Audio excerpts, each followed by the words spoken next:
খুবই সহজ পদ্ধতিতে বড় ইলিশ মাছ ভুনা করলাম। তো সবাইকে আসসালামু আলাইকুম, স্বাগত জানাচ্ছি ডে উইথ মনিরাতে। আমি মনিরা। তো মাছ 1 কেজি ওজনের একটি মাছ নিয়েছি। মাছটি আমি এখন সুন্দর করে পরিষ্কার করে মাছের পিচ করে নিব।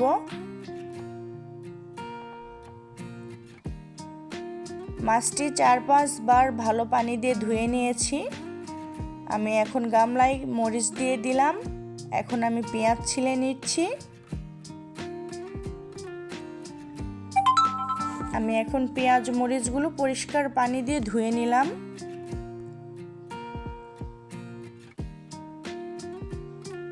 পেঁয়াজগুলো চিকন চিকন করে কুচি কুচি করে কেটে নিচ্ছি।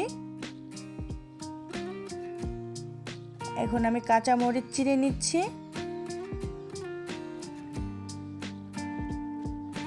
আমি চুলায় একটি কড়াই বসিয়ে দিলাম।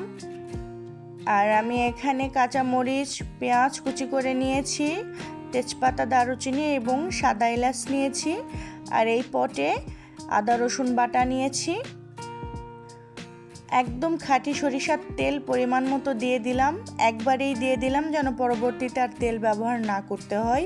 আর আমি পেঁয়াজ কুচি দিয়ে দিলাম, কাঁচা মরিচ কুচি দিয়ে দিলাম কড়াইয়ে। এগুলো এখন ব্রাউন কালার করে ভেজে নিব। এখন আমি সাদা এলাচ এবং তেজপাতা দারুচিনি দিয়ে দিলাম। আদা রসুন বাটা দিয়ে দিলাম। 1/2 কাপ পরিমাণে পানি দিলাম। হলুদের গুঁড়া, লবণ, মরিচের গুঁড়া এবং ধনিয়া গুঁড়া দিয়ে আমি এখন এটা সুন্দরভাবে মাখিয়ে নিলাম। আর আমি ঢেকে দিয়ে এটা কষিয়ে নিলাম এখন। আর আমি এখন মাছগুলো ঢেলে দিব। মাছগুলো একদম বাটির সাথে লেগে গিয়েছিল, যেহেতু মাটির একটা বাটিতে মাছ রেখেছি। মাছ কিন্তু মাটির বাটিতে রাখলে দেখতেও সুন্দর লাগে এবং এটা স্বাস্থ্যের জন্য উপকারী। তো আমি এখন মাছগুলো ভালোভাবে কষিয়ে নিলাম। তো মাছগুলো উল্টাতে খুব ভয় করছিল, যেহেতু বড় মাছ, চর্বিযুক্ত মাছ। তো আমি আর উল্টাবো না। আমি সুন্দর করে এখন কড়াইটি নেড়ে দিচ্ছিলাম, ঝাঁকিয়ে দিচ্ছিলাম।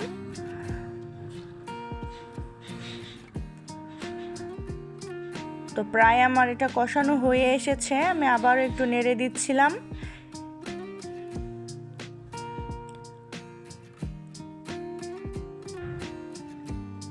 তো দেখেন আমার মাছটি পুরোপুরি কষানো হয়ে গিয়েছে, একদমই কোনো পানি নাই। তো আমি এখানে ঝোল অ্যাড করলাম।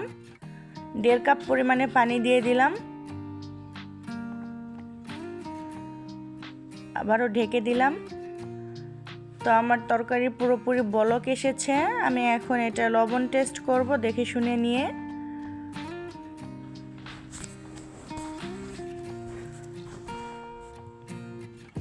প্রায় তরকারি হয়ে আসার মধ্যে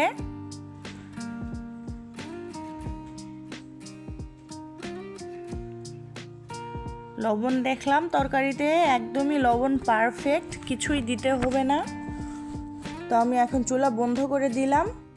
তো এই হলো আমার রান্নার ফাইনাল লুক। আমি আজকে বাটিতে সার্ভ না করে টিফিন বক্সে সার্ভ করব, কারণ এটি আমার বাবার জন্য পাঠিয়ে দিব।